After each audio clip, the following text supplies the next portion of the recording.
மறந்தாயே மறந்தாயே பெண்ணே என்னை ஏன் மறந்தாய் கடந்தேதான் நடந்தாயே யாரோ என்று ஏன் கடந்தாய் நினைவுகள் யாவும் நீங்கி போனால் நான் யார் மறதியா அவதியா சகதியா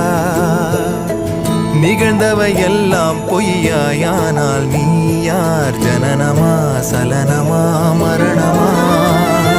தனியாய் நான் வாழ்ந்தேனே வானாய் நீயானாய் முனில் ஏற பார்த்தேனே காணாமல்